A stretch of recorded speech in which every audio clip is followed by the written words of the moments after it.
school is exciting for a lot of people, but you know what else it brings to the house? It brings new pre-sharpened pencils. And new germs. Oh, God, yeah. Hotbed.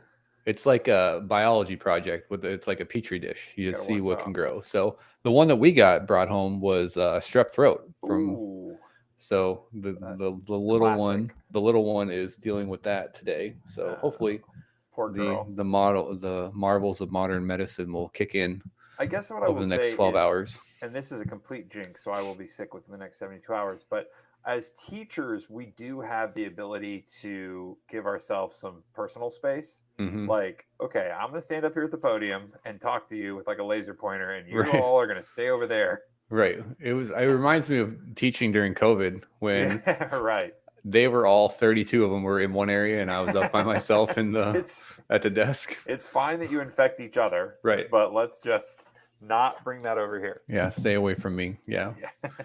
No, So I haven't heard any sniffles up at the high school yet, so I think we're in good shape. I am trying to think the worst time that I got sick, in no way related to strep. I was on the University of Kansas campus. I am a freshman. I go to the student union and I order a chicken Caesar salad. Huge okay. mistake. Uh, Interesting choice for an 18-year-old. yeah, I was trying to like, I was dating a girl at the time, and I was trying to like, keep it all together and Right. whatever. So I am walking back from the student union over to a different hall where I was taking philosophy 101, which I probably would have signed up to get sick to get out of that class, but that's not what happened here.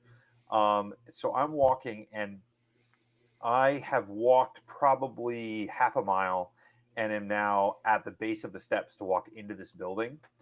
And I absolutely cannot walk in a straight line anymore. I start going like this and Oh, literally angle into the ground and just crash out. And it was so alarming to the people around me that they thankfully went and got help. The ambulance came and took me to the oh my hospital. God. I had food poisoning from the chicken, Yeah. and they were able to figure that out pretty quickly because obviously, in those big halls, they make big batches of stuff. Yeah. So I wasn't the only one that went down with it. But that was, without question, the scariest, worst health situation that I've ever had. Knock on wood. So that's where you get your salmonella concerns from. Woo boy, you gotta just Lysol everything. Wow. Yeah, that makes sense. Yeah, I haven't had, fortunately, I've never been, I mean, I've had like the 24-hour blood bug here and there. I Hmm. had the hand, foot, and mouth, but that doesn't really That is cause just you. gross. I'm sorry. Well, it sounds The, worse than it is, but No, no. Maybe you didn't have it very bad. I knew somebody that had it, and like their foot was peeling oh off, and yeah, that like happened for their sure. My toenails face fell was off. peeling off. I Yeah, didn't have it. like, I got just the hand and foot part, oh, okay. so it was just painful. I got a week out of school, so that was cool because the doctor was like, "Yeah, you can't go." Yeah, God. Just socially speaking, you can't go. Right. Yeah. So that was cool. But yeah, other than that, I haven't had any We've real bad ones. stayed off the It's my radar. my green drink that I do every day. Do you know who's feeling pretty good right now? There's probably a lot of people, but I know one person who's about to, I guess, Okay, make the comeback, or I'm gonna refer to this person as our direct competitor because as of tomorrow, while we are live with our friends tonight, all of them. she will be she will be directly competing with us tomorrow in our time slot. Hmm. So of course I'm referring to the one and only Shake It Off. Taylor Swift will be on the New Heights podcast with her beau Travis Kelsey tomorrow. Alleged. What? No. Alleged. What? Alleged by who? I mean, like everybody, it's confirmed.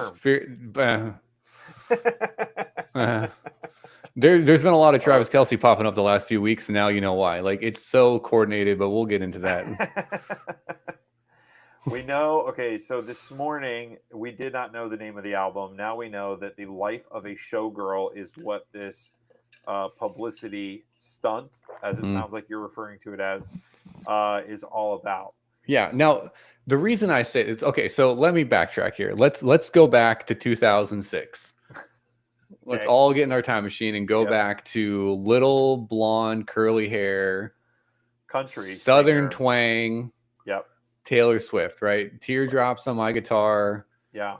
Tim McGraw, whatever the other song she had Yeah, going Tim McGraw, on, that's right. Picture to Burn, what all these country hits Oh, she had, Picture to right? Burn. Yeah. And so yeah, I mean, I was a big because I was living in Virginia at the time, and obviously Virginia's a hotbed for country music, so it was kind of a thing. And you know, no, when she came on the scene, everyone just assumed she was like a Southern girl, and she had the talk, she had the clothing, like she played it up, and then you find out her dad's like, or they're from like Philadelphia, Born and raised. right? Now I don't know a lot of Philadelphians personally, but I know they don't have Southern twang when they talk. And then you had a couple country albums go, and then she obviously got big in the country scene. Then she made the big jump to pop music, Right. Shake It which Off. then suddenly the twang went away. I don't know if she just was hanging out in California too much or wherever she was at, but the accent kind of disappeared. And then we went full on pop. Because remember, during the 1989 album, That's my favorite one. she was hanging out with the Squad. Remember the Squad? The Yeah. Victoria's Secret models and stuff. Oh, yeah, but She had all the fake friends. Yeah, I was gonna say, like, was it Ariana Grande or who was she? It was other singers. Selena Gomez was the Selena big one. Gomez. Yeah, Yeah, there you go. they were friends, and then they had a falling out or something, and then because remember, all her songs were about people. That was the thing. It was like, all right, who is this song about? Who is Drew? Who is whatever? Jake Gyllenhaal got a song, or John Mayer got a song. Like all the guys she dated got a song eventually. So he was the guy from Twilight. I mean, she's dated like 35 people over the last 20 years. One of the Jonas Brothers. I don't know. This is just off the top of my head. It's crazy how I know these things. So you're a fan? I mean, I was a fan. I really was, because you know what? I bought into it. Like the country girl, like I enjoyed the like upbeat pop country stuff. Yeah. And then as she went along, it's just like you realize, or maybe people are just ignorant to it and don't want to realize it, is like I mean, it's not just her, it's like media in general. Like it's all prepackaged like lies and just meant to manipulate you and then suck you in. And before you know it, you're buying albums. Like I bought multiples of her albums. And now we're getting to where all of this rage like is coming from. Still listen to some of her older songs. Like they're refreshing compared to her new crap. And I get that she's older and she's matured maybe, and that she is singing about different things, and it's weird to sing about your boyfriend breakups when you're however old she is. But okay. Yeah, I think that where I'm going to meet you on this is, I said 1999 is my favorite. I think it was actually Lover. I liked the peppier, poppy, like that was her country stuff. I like country music, so I thought that was good too. But I sort of like the peppier stuff. What happened to me was my family and I, as is well documented by this podcast and my sort of journeys to and fro, we like to make road trips. And one year when we were on our road trip, she dropped another genre left turn. She had done country, she went to pop, and then she put out the Poet Society? There was Folklore, Evermore. Folklore. She put out Folklore, and having liked her previous album, I said, oh, this is great. You know, we'll download it, we'll turn it on, and we'll listen to it. It was brutal. Yeah. We listened to about 3 songs, and it is bluegrass, I think. And I'm sure that some, music aficionado would say, oh, that's not right. But I mean, it was just sort of this folksy bluegrass. It won album of the year.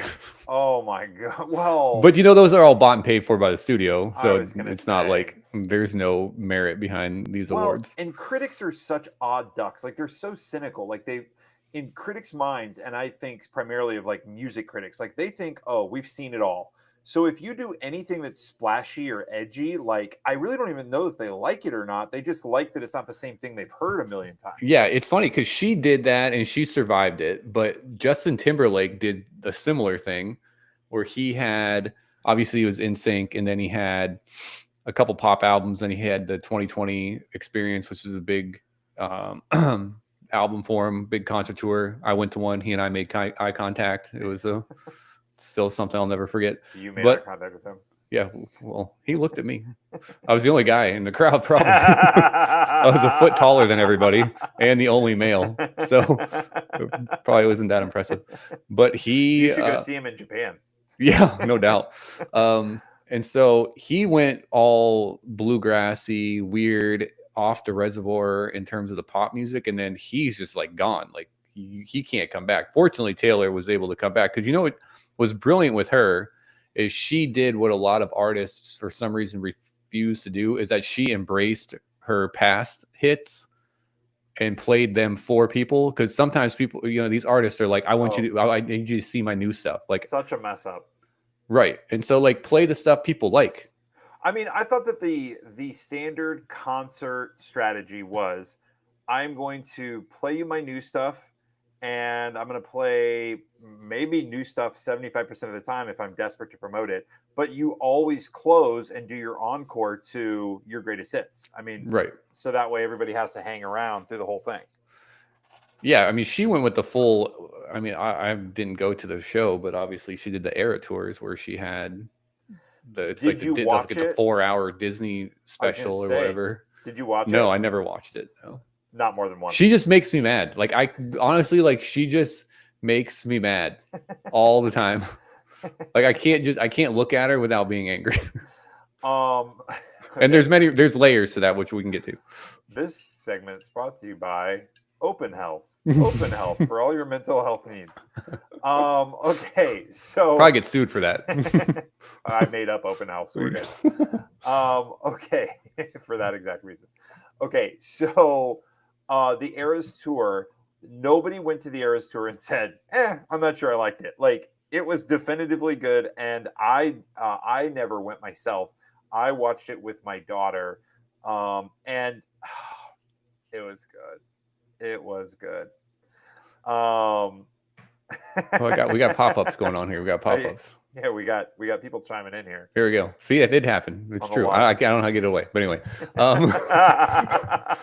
I think the report is that you may have seen a few minutes of that Eras tour. So I think that okay, so let me backtrack here. It's a lot of backtracking. What the genesis of my disdain for Taylor Swift is, and I'm very fickle. No, I don't want to say fickle. Judgmental. No, I don't want to say I'm judgmental. Small things can set me off on somebody, and it bothers me. Like, I didn't like when she was. She's always playing, not anymore, but she was always like playing the victim card. Like the biggest and best thing that ever happened to her was Kanye coming up on stage and trying to take her award away at the VMAs in like 2009 or whatever it was, and then she played up that victim card for a generation. And she always looked shocked when she would win. Like she would win every award imaginable. Right. And every time she'd win it, she would be like, oh my God, I can't believe it. Oh my God, this is so great. I can't believe it. And then she'd dance in the crowd. She's the worst dancer ever. Okay. And she just like brings all this attention on her. And then, oh my God, then she got political, which I don't care what side you're on. Like, don't. Like, you're not that influential. Like, I don't know. The sad thing is she is influential, which frustrates me even more. Yeah, she's undoubtedly influential. I think that I would meet you at the point where she does have a strong Caucasian aesthetic in her dance performance. And I think, though, that I'm looking at her albums here, she puts out an album every 2 years. And then some years, like she went, 2019 was Lover, 2020 was Folklore, 2020 was Evermore. So 3 within 2 years. Yeah, and look at this. If you're on Wikipedia, you can see the sales numbers. They're not great. So she was probably like in panic mode, like we got to pump out another one until we hit something here. And then she went Midnights and Tortured Poets Department. Like these, I mean, I know what you're saying. Because again, that was my experience with Folklore, is that it was not my favorite, the indie folk surprise release.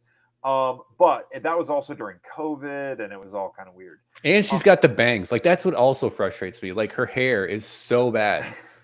Like, you look back at her old album, she's got the nice curly hair, like she looks normal, and then she got this god awful like bird nest looking.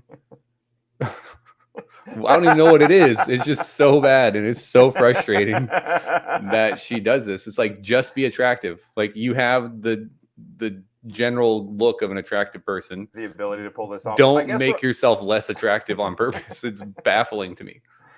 I think that your Republicanism is showing. Okay, so what we have here, though, is what I was trying to say is the girl works. Like, she pumps out albums on the regular. And I know there was some controversy around, is she writing? Is she not writing? I think that, yes, of course, she uses co-writers for many of her songs. But yeah, now I do think she wrote a lot more of her early stuff. Yeah. And then once you hit that certain level, you just end up at, like, they literally call it like the Hit Factory. I think it's like literally the name of these production companies. They just have the best writers, and they're just pumping them out, hits out to people. Absolutely. So, I mean, she works, she's earned it. And that's how you stay relevant over what is coming on 20 years now. So, first album and self-titled album in 2006 is she keeps working and releasing the albums. I mean, I think the story goes that in the very beginning, she was literally writing these songs in her school notebook. I assume in a history class. Yeah, in a math class, she'd be very busy. But now, in a history class, I have been told that sometimes history is not that engaging. So maybe it's me. She was creating history in her history class. It was. Maybe that's what I need to do, is encourage more people to write lyrics while they're in class. Anybody got a sick beat? Here we go. I will. It's funny you say it, because when I was in Virginia, my first year, this was like 10, 12 years ago. I should actually find this because I kept it. So a kid who was an aspiring rapper, he left his lyrics in class one day, and they were so vulgar. It's so bad. Like, it was so bad. Like, I didn't even turn them in because it was so bad. Like, but I kept it. I need to find it. Maybe he's. I don't think he's popular or famous anymore. But yeah, privacy at this point. But yes, I understand. Yeah, it's public. It's public consumption so at this point. So did he become the artist that he was in his mind? No, the only thing I remember about that kid was that he had the closest score to the Super Bowl that year. What? Because I said, it was like an extra credit. I was like, all right, Super Bowl's this weekend. You tell me what the score was, and he was the closest. I don't remember what his name was. I couldn't pick him out of a lineup. But maybe he could rap. Maybe I taught a lot of aspiring rappers back then. Not so much now. The rappers have really dropped off. Yeah. A little demographic shift. You got to take the good with the bad, I guess. But yeah, so the other thing with Taylor Swift, well, okay, so let's talk about Travis Kelce and Taylor Swift, and we'll get into the NFL a little bit there as well. But one thing that made me 100% believe that the relationship was a sham was that, one, it was clearly just meant to bring female viewers to football. Like, I get it. Like, we're gonna red pill this whole thing. It was. Here we go. What do you mean? I've been accused of that this week too. So I mean, we're all over the place. Here we go. So, but that was a sham. The relationship. Now, I don't discount the fact that maybe they like each other now, but I think it was definitely in an arranged situation. Okay. Because he was getting into the media space. She needed a new audience. And the NFL saw an opportunity, like, this is the premier team in the league. We're going to promote her in every way possible. We'll show her all the time. And then she benefited from it. Obviously, they got the $100 million deal on their podcast from it. He's been in movies. And then back to my main point here of why I think it's a sham is that his ex-girlfriend, don't know her name, Kayla something, she was on Special Forces last season.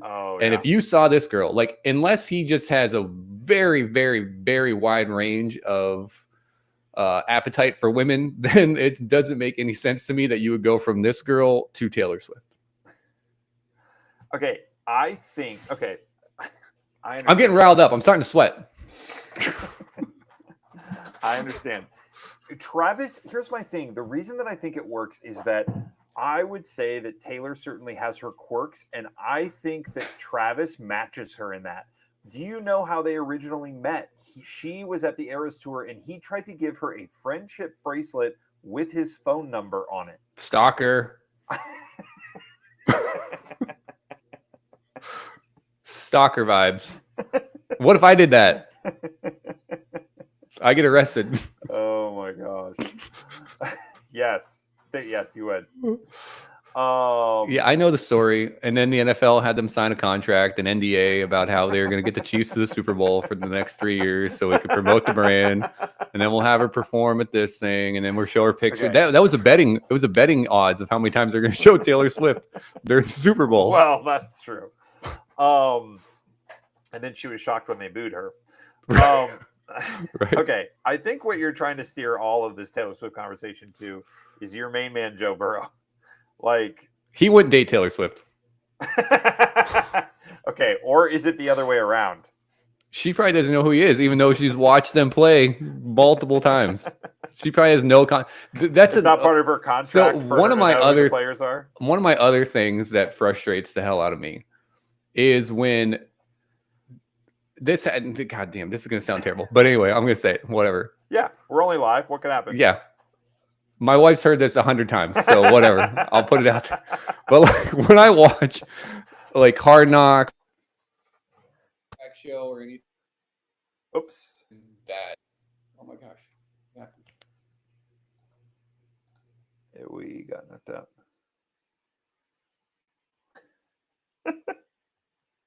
All right, ladies and gentlemen, his take was a little bit too hot, and we lost the main man, Chad.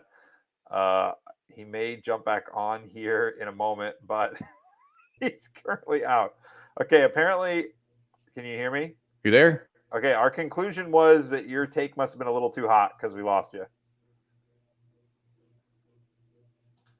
Technical difficulties. What's he going to say next? I don't know. He obviously thinks this is a big plot. For those of you who don't know, he is a huge Bengals fan, and the Cincinnati Bengals sat at home last year, and their only chance to make it into the playoffs was for the Chiefs to win, which they had done consistently all year. And the Bengals sat at home, and the Chiefs deliberately threw the game, and they lost to keep the Bengals out. And so that's where some of this rage has come from. Hot take, you back? I don't know where I went. I think my wife cut the cord. Naturally. I heard the tail end of that, and I'm not even going to discuss that. So what I'm going to go into is reason number 26 why Taylor Swift drives me crazy is, and I don't know if she does this, but I will find out on her podcast episode, is that I assume that prior to the Travis Kelce sham relationship that she was not a big football fan. I'm just going to throw that out there. All right. I'm going to assume she's not a big football fan, but I bet now, I think that's on the record. Now she's going to be some goddamn analyst that they're going to put on ESPN to talk about the breakdown of the cover 2 next week. Cause like, that's the stuff that drives me crazy. Like, just stop. I think she may be there to comment on the wardrobe choices of certain, players or whatever, but I don't even think that she would go that far as to try and talk X's and O's. I don't like her jumping around in the booth. That's what bothers. Like, it's like, I've been watching The Gilded Age, and there's a connection here. So, I can't wait. So the show is about new money and old money, right? Old money acts different than new money, right? And Taylor Swift is new money in the NFL, and so she's jumping around like a lunatic. While the normal people are just like, oh, that was a good play. But she's acting like every play is the winning the Super Bowl. So to be clear, she is not a girlfriend that's excited that her boyfriend made a good play. She's too excited. Oh, too excited. There's a limit to the excitement that you can have. And the other thing, I think if we're going the red pill route tonight, I also think we're 25 minutes in. So that Taylor Swift is also a closet conservative. Yeah, well, that would be a deep, dark closet because she has clearly expressed the alternate view. She has, but it just adds up. Like, her dad is a wealthy banker from Pennsylvania. I mean, it's a suburb, but then she spent a lot of time in Nashville. She's friends with the Mahomes, who are like legit like Trump campaigners. And Yeah. if she's as far left as she claimed to be via her Instagram post, like those two things just don't happen. Like you can't be friends. Yeah. I mean, we don't need to go down the rabbit hole, but I think that the American the entire scene has shifted. So like, even if you thought you used to be somewhere, I think it's possible that you are now on a different side of the spectrum just because of what's occurred, externally. Yeah, I'd just be interested to, because obviously we don't know these people for real, and they're all like protecting the brand. Yeah. And she was obviously famous over the last 5 years where it was in vogue to be as left as possible in the public spotlight. So you wonder, like, that shift happened pretty dramatically last year of people either stop doing it or they've made a move to it to the right a little bit more. So I'd be curious where she is, because she got crap during like because she would donate to like police departments and stuff. Yeah. And she would get flack for that. At this point, she has complete and absolute FU money. Yes. Like, she never needs to do anything again. She never needs to shake any hands or kiss any babies unless she's absolutely into it. So, I mean, I think, though, that what she's considering is her legacy and her brand. Her brand as it exists currently, and then her legacy ongoing. Like, in my mind, she doesn't quite fit the mold of like Dolly Parton riding off into the sunset. But I do think that she's trying to, represent her brand. What'll be interesting is what's going to happen. Okay.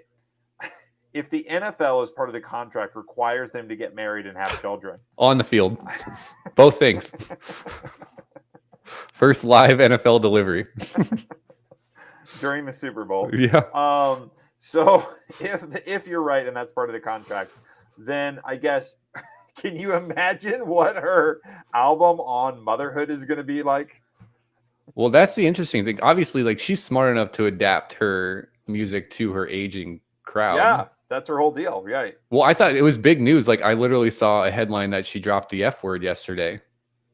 On the podcast. Oh, on the podcast. Oh, I'm not surprised by that. Yeah. Well, it's because obviously that's like, she wouldn't have been able to do that 15 years ago. Yeah, right. When she was more controlled by the studios, which actually brings us to one of the really interesting parts of her life, which is that she just recently bought back the masters of her albums. Yeah, that's big. That's one of those things, kind of like the dark secrets of the music industry, is that you just assume these people are making money off of all these things. That's why they tour so much, because historically that's how artists can make their money, is touring, because they get hardly anything on their record deals. Well, Salt and Peppa got nothing on any of it, and they're trying to get their music back too. Yeah. And apparently they had a 30-year contract with the label, which is up. Like, it's been 30 years.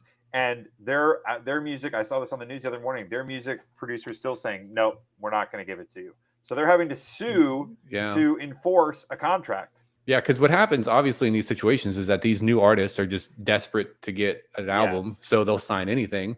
Literally that NSYNC happened to them, Backstreet happened to them. I know there's multiple shows on Netflix about the boy band hustle that was going on with those guys. Also, I will throw a shout out for... My wife is a huge fan of Billy Joel, and so I watched the new 2-part HBO documentary on Billy Joel, and same thing happened to him. Yep. He signed up with some guy who got Loctite in a contract, and Billy Joel ended up having to give him like, $1 for every album for the next 10 years or something insane. Made that guy incredibly wealthy. Yeah, because I mean, there's an argument to be made, because obviously they're the talent, but there's talent everywhere. You have to... the producers developing the talent and marketing it and selling it and earning the revenue. So obviously they should get some of that. Yeah. And I think that's true probably 80% of the time, but I think there's that top 20% talent where Billy Joel was talented regardless of, who was back there pressing the buttons.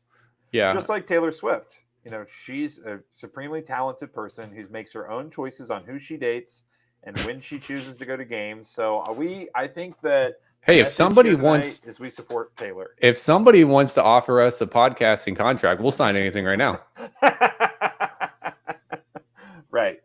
We'll ask. Sirius Radio, is Sirius Radio still a thing? Yeah. I said they're ask dropping Howard Stern. right. They're dropping Howard Stern. There's an open slot right there. Yeah, well, hey, Pennies on the not even pennies on the dollar, fractions of pennies on the dollar. You could get us for. you could argue that he was overpaid. All right, well, ladies and gentlemen, so a couple hot takes in there, a few red pills, and we have uncovered the mystery of Taylor Swift. Before we go, let me get your favorite Taylor Swift song. My favorite Taylor Swift song.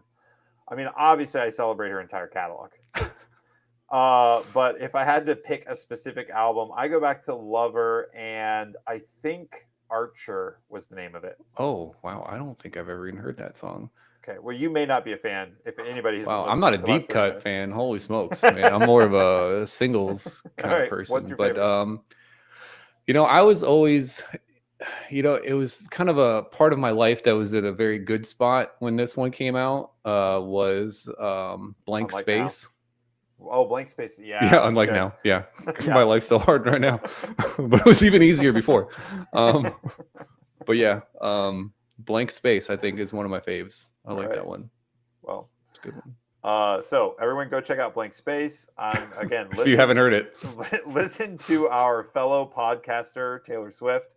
And she might be on next week. We'll see how well this goes. Our people are reaching out to her people. We'll send a bracelet.